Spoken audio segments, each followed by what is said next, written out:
hay exposiciones, y ha habido exposiciones taínas en París, en La Habana, no conozco en Puerto Rico, no conozco en República Dominicana, pero falta la exposición de las evidencias actuales. O sea, las evidencias actuales está de la coa que se utiliza, no sé si se utiliza por Puerto Rico o República Dominicana, el casabe que se consume mucho en la República, mi querida sobrina del presidente, el uso de las plantas medicinales, la atarraya que se utiliza y la nace en Baracoa como la utilizan ustedes, el palmito que se come, no sé si se comerá por Puerto Rico. Esa exposición es la evidencia contestataria para afirmar esta conceptualidad. O sea, han existido, sí, la arqueología, perfecto. Ok, Baracoa tiene 300 sitios arqueológicos. Por ejemplo, está considerada la capital taína de Cuba, porque la capital arqueológica es Bane, pero la taína es Baracoa, con un complejo de arte rupestre, con cientos de piezas. Aquí hay 5.000 piezas de Baracoa en este museo, traída por Harrington. Sí, está bien, perfecto. Pero falta la gran exposición que demuestre lo actual, la sobrevivencia, lo que está en el espíritu cotidiano del puertorriqueño, del dominicano, del cubano, por decir este tema, esa falta. Esa es la reafirmación ya, mi querido Pedro. O sea, hemos visto, por ejemplo, el ídolo del tabaco se ha exhibido en París, en el Museo del Hombre, pero nunca se ha exhibido la evidencia actual, la que vive, la que hay una identificación plena. Barrero, José Antonio lo sabe, que hemos recorrido el oriente del país. Hay una identificación a un sentido de pertenencia. No, nosotros somos indios, como dice Panchito en el documental, no, quien dice que no somos indios, que no conocen que son indios. Y así pasa, en Jiguaní hay una agrupación formada formalmente. Eso es la propuesta. Y hablando del problema de la afrodescendencia, Cuba es una cosa muy interesante. En Cuba hay asociaciones españolas, casino alemán y asociación de descendientes alemanes, chino, que es una potencia, y acaba hace 2 años de fundarse una asociación de afrodescendientes que se llama la Cofradía de la Negritud. O sea, recientemente, o sea, como una autoidentificación de la presencia africana en Cuba. O sea, esa agrupación se llama la Cofradía de la Negritud, formada por una serie de intelectuales, escritores, amigos, para defender todo lo que es el proceso histórico. Un detalle para que sepan en cuanto a este aspecto de afroindígena, pero bueno, nosotros tenemos afrodescendientes con una agrupación oficial, que hasta la Unión Nacional de Escritores y Artistas de Cuba tiene un aspecto para estudiar este tema de la presencia africana en la historia cubana. Pero esta mesa tiene una forma de canoa y estamos en guerra. Bien, la ventaja que tenemos nosotros es que las personas que se opusieron a esto son unos intelectuales bien respetables, ¿verdad? Ya tiraron todas sus flechas. ¿Qué es lo que quiere decir? Nosotros vamos a recoger las flechas de ellos, ¿verdad? Y entonces nosotros salimos aquí cada cual con una estrategia, ¿verdad? Para devolverle las propias flechas a ellos. Hacer como los orientales, ¿verdad? Utilizar la fuerza del contrario, ¿verdad? Para llevar nuestro punto. Así que yo creo que estamos bien cubiertos, cada cual en su área tiene que ver cuál fue el intelectual que dijo tal cosa, y cuando salgamos ya salimos armados hasta los dientes. Es lo que yo pienso. You can't force an identity on someone, you know, I think we all agree on that. And despite how we may present the information throughout the exhibition, you're going to have those who will deny their indigenous heritage. We have to ensure, though, that the product that we deliver at best of our knowledge is factual, that it debunks the myths that are out there. It highlights what were the agendas that led to this myth, right? And then it must reconstruct a new identity for the Taino, and it should embrace all the different indigenous groups, whether from African or whether from European or whether from other Indio, because in Jamaica they brought Mezito Indians to Jamaica who also interbred with the Tainos. So it will give everybody an opportunity, for those who want to be able to identify themselves within this exhibition. And I think in doing that, you will arouse people, right? It would make them want to challenge and to question what is supposedly the facts in the books that they're being taught to our students, and then that would have more of an impact in the long run, because it doesn't make sense to have a exhibition because for a short period. The effects should be engaging and sustaining and provocative. And I think we have the information is there, and it is for us to find a way to utilize it to the maximum effect. I am not an expert in this topical area. I am aware of the heated debates, particularly among intellectuals. And I would just offer the following comments. I would not agree that the main dialogue is between intellectuals. This is a public trust. That's what the Smithsonian Institution is. It is a service to the public to invite them into an educational frameworks in which they also take agency, take their own ideas and initiatives to try and understand the phenomena. I think one wants to avoid that the public becomes a kind of spectator looking at the bull ring of the intellectual debate.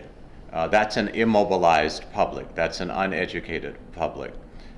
I think history is the key discipline here. It is the bedrock of the humanities.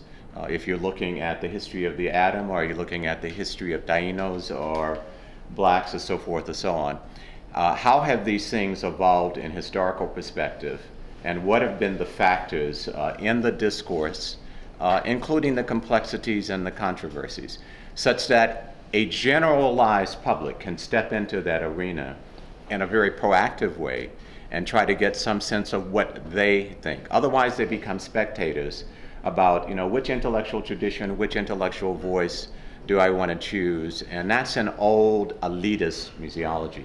I guess the last factor that two factors I would mention is one, I think one needs to be very careful and avoid any essentialization. For example, I know many, in quotation, Black Americans who say, I'm an African. I said, you're an African from where? I'm an African in the United States. Well, there is no African. Fan Fanon pointed out there is no one African. The whole notion of an essentialized African was the whole notion of an essentialized white person, which we flipped on its head. How do we know that? We know that through cultural indices, language, ritual, symbolism. Despite commonalities among many people on the African continent, they were always different long before they, quote unquote, ever saw a white man. How do you deal with an Indian South African who may look like someone in India, since it's the largest diaspora of Indians outside of India, but as an emotional, psychological makeup, because you look like someone does not mean you feel like someone. I have in my files from new African citizens who are neoliberalist marketeers, who have written to me and said, you are not the diaspora, we are the diaspora because we are the one who sends back remittances.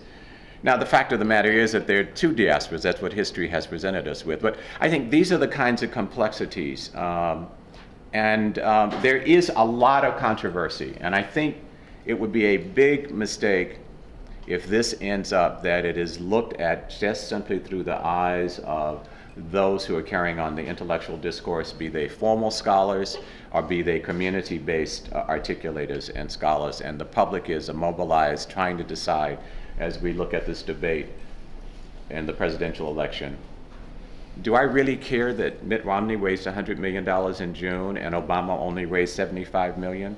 What is the quality of the discourse?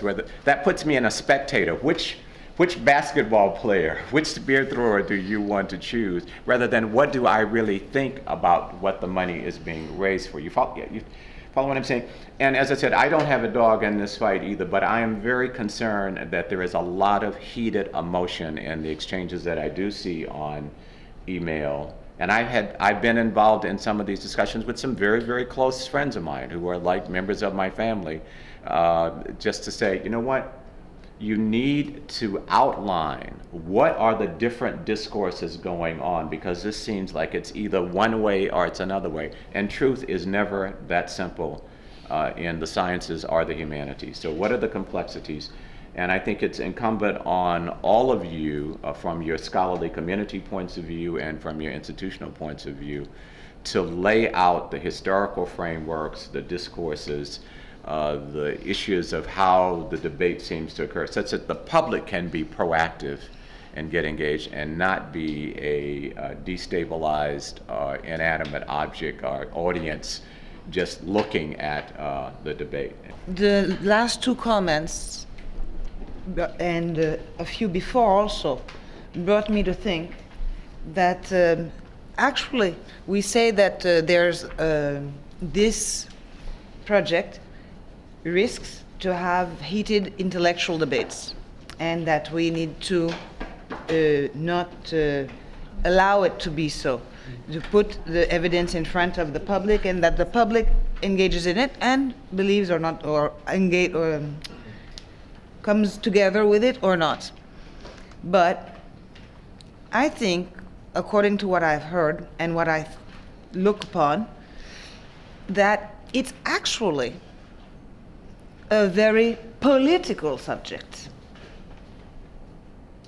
before being an intellectual subject. When you said that 50% or more will be Latino, if you say that to the black community in the United States, they'll have a problem with that, because a lot of them, of those Latinos, are black. And the blacks say, why do you put, they fit in Latino and other. In Haiti, if you bring this subject up, you say Indigenous, then they'll say, aha, you're trying to hide the black roots too. But this is always with a political project behind it. So I think that in this, there is two elements, I would say. First of all, we should not shy away from the fight. Just like I had said earlier, when we were talking about the word challenge. Let's keep the word challenge, take it up, you know? When we were talking about other elements. And here I want to talk about the word race, which has been debunked since so many years. Race versus culture. We've got to attack it. We have to say it. There's no reason that we cannot say that since the studies of Lévi-Strauss, of Alfred Métro, the basics, since Boas, the importance of culture, we have to come with it directly, not in an intellectual fashion, but simply attack that notion. And then I have a question with even the term mestizo. Aren't we not all mestizo? There is a whole debate in the French-speaking Caribbean particularly on the word Creole. Is it better? Creole is another word that's problematic. And to go back to what was being said, we're talking about meanings. The word is not so important. We're working on working definitions, really. But some words have to be contested. We have to contest them. And so in this, if we're going to go for Afro-indigeneity, then I think that we cannot avoid attacking those questions, those sensitive questions, and attacking the fact that their maintenance is often political, the old terms. We have all the documents that say very clearly from before 1502 already the African peoples and the indigenous peoples were running away together, each using each other, the resources that each brought. So we have that as a historical base to start. And we know that they stayed together and that they blended. And then we have the people that we're actually going to be showing, this demonstrating the living culture. And when you see the videos that we've already seen just 2 days before today, you see these people who are living as Indians, who identify as indigenous peoples, and their skin is not the color that's normally identified with indigenous peoples. And so you see all the many hues. Someone said, you know, our people are of many, many hues, and that's correct today because of all these years of history, historically living together, exchanging, using each other as resources and as family. Yes. We cannot shy away from being provocative because we're all provocative. We're provocateurs of ideas and of realities and unearthing realities that kind of get glossed over. So, I mean, even Indivisible, the exhibition that Cynthia was referring, we knew it was this on the blending families and peoples that emerged from African and American Indian, that it would be controversial, and in fact it was. And our decision at that time with the main curator, Gabi Tayak, Piscataway, was expected. Be ready for it because that's the reason for this. And the response, the biggest negative response, were from American Indian tribes in the Southeast who have suffered through the Southern American mentality of racism. You know, and so some folks from those communities and also into New England, another community there, really objected, but it really initiated a heck of a debate within those tribes about the reality. Not, you know, and our position was, and I was very proud of our director in that sense, Kevin Gover. He said, no, you know, this is a reality that's there, and we're going to confront it. So I'm not afraid of the confrontation, but I don't think we should be confrontative.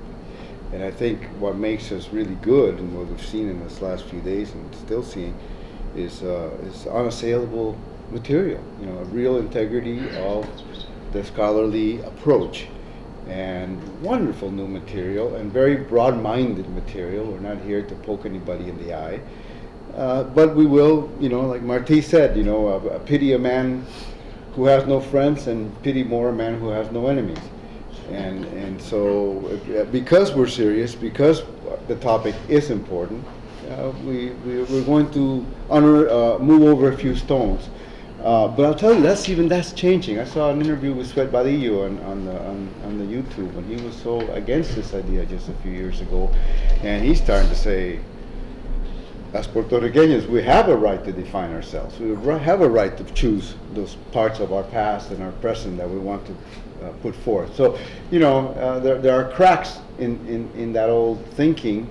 And our challenge is the new information and the new interpretations that we're giving these things and our unity. And that's what we're seeing in this group. It's an activist group that understands the nature and the dynamic, you know, of this polemic, because we don't want to fall into any position that misrepresents who we really are either. And there will be attempts to put up straw men. And say, you know, this is the worst of this, and this is what these guys are playing into, and that's not us. You know, so, but now we're growing in strength. And I think that's the difference, is that there are more of us, and we're serious, and we're here from 6 countries. I think that's what's coming out is basically what has been said. You know, show the evidence, show the history. I think that if people really see the history, the general public can begin to discern it and make their own choices about what they want to take away from it or what they want to add to it. The other thing is I was involved in a similar project at the end of the 1990s in an exhibition that was done by El Museo del Barrio. And I was one of the first community people to come into that project to help them identify people in Puerto Rico and in other islands that could help them show continuity of culture. Where that exhibition failed, though, however, was that when the catalog came out, it was overrun by academics who were, I guess you could say the sacred cows of the movement. You know, of the present display or promotion of what we were considering Caribbean history. And there was no room in the catalog for the contemporary or the continuity of culture. Again, the focus fell back on archaeology. And we had a discussion about this last night, is that this exhibition cannot just be another archaeological presentation. In order for it to work and to be different, the idea of continuity historical continuity, as Jose mentioned, is unassailable if you really look at it from the wide multidisciplinary perspective that we're presenting. I mean, it has every aspect to show, you know, this is the history that we're not being given. This is the history that we're not taught. And it's not the Smithsonian that's certifying it. All you're doing is opening the window and letting the wind come in. You know, I mean, it's time to open the windows already, or open the doors, or however you want to say it, and let the people come in. That's what I wanted to focus on. I think looking at that exhibition, looking at that catalog, and seeing what was left out, because George was part of that. He helped in part of that in bringing these aspects. It's sort of like what we were showing. We did photographs of contemporary communities, video interviews with people, allowing people to speak for themselves and to share what they feel about this discussion. And I just wanted to put that out there to say that let's not make the same mistake that was done then, and really have an educational process for all. I do want to emphasize, I don't think you can in any way avoid the intellectual controversy. However, if it is not educational, it will become spectacle, and it will paralyze a public. It will not help a public figure out how to educate itself. So that's one point. Right. Secondly, Emil Cabral always comes to my mind on tell no lies, claim no easy victories. I think when I read these polemics, one of the most challenging parts for someone like me is trying to delineate what are the elements of the different arguments that are being put out, rather than simply what do I think about the argument. So I think it's important that from an intellectual point of view, people delineate what are the fundamental issues and propositions that the different points of view are putting forward. And to avoid the notion that it's just a bold line and there is one side and the other. That seems to me, from what I look, far too simplified. It is a much more complex situation on both sides of the line. The last issue I would ask you to think about, many years ago in the Museum of Natural History, there was whom I thought was a very sensible educator who turned out to be very controversial among the curators and the intellectual crowd there. And he said, we should always put forth a dilemma label, so that when the public comes into an exhibition, they get some sense of what were we debating? Where did we settle out? You know, these are small introductory. Where did we settle out?